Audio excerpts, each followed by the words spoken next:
Bienvenue.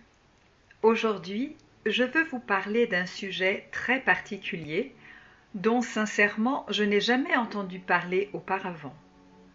C'est celui de la lumière divine, dans le sens où chacun d'entre nous, quand nous pensons à la lumière divine, nous pensons à une lumière blanche. Blanche, intense, chaude, aimante qui nous enveloppe. C'est la description que nous trouvons dans les expériences de ceux qui, en état de méditation ou dans des états particuliers, ont atteint un niveau élevé de connexion vers le haut. Il est logique et immédiat pour notre esprit de l'associer à la lumière du soleil. Et sans doute pour cette raison, depuis toujours, et dans toutes les religions, l'image de Dieu a été associée à l'image du soleil. On trouve ce lien logique un peu partout. C'est pourquoi la lumière solaire est une chose très importante pour nous, parce que sans le soleil, il n'y aurait pas de vie, parce qu'il donne une sensation de chaleur sur notre peau. En réalité, cependant, la lumière solaire serait froide et non pas chaude. C'est la partie qui n'est pas lumière qui est chaude, c'est-à-dire l'infrarouge lointain. C'est la partie que nous ne voyons pas, mais qui nous réchauffe, qui nous donne la sensation de chaleur. Ce lien erroné est incorrect, au sens où la lumière divine est une lumière noire et non pas blanche.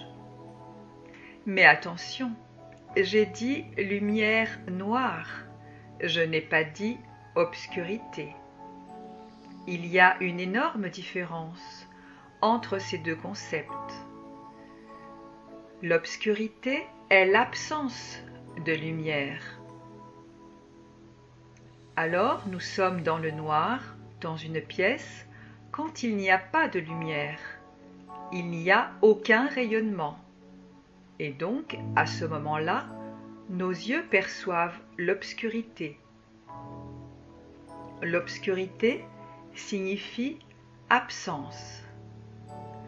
Moi, je parle d'une présence très puissante, qui est la lumière divine, qui est une lumière noire.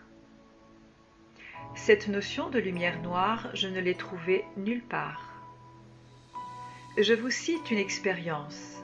Quand j'étais jeune, je jouais dans les discothèques. Les personnes d'un certain âge se souviendront sans doute. Et il était à la mode d'utiliser certaines lampes bleuâtres foncées.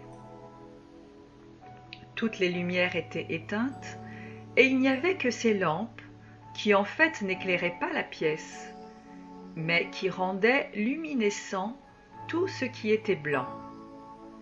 On voyait donc d'une manière accrue les chemises blanches, les dents d'une personne qui souriait. C'était un effet que je ne saurais pas expliquer maintenant d'un point de vue technique, mais qui se rapproche un peu de la lumière noire dont je parle, par laquelle la lumière de Dieu illumine tout en réalité. Mais pas seulement, elle nous donne précisément la sensation de chaleur d'amour, que tous ceux qui sont arrivés en contact avec cette lumière perçoivent. Mais nos yeux ne peuvent pas la voir. Parce qu'en fait, la lumière divine n'est pas composée d'électrons. Elle n'est donc pas comparable à la lumière qui nous arrive du soleil, ni à celle qui émane des ampoules LED, qui sont toujours des faisceaux d'électrons, donc de matière. Alors que la lumière divine ne fait pas partie de la matière ordinaire. c'est quelque chose de complètement différent. Mais c'est cependant de la lumière, une lumière très importante pour nous. Parce que lorsque nous sommes capables de nous élever, nous réussissons à entrer dans cette lumière. Et c'est une des plus belles expériences que nous puissions faire durant notre vie. Sur ce, je vous remercie pour votre attention et je vous donne rendez-vous à une prochaine vidéo.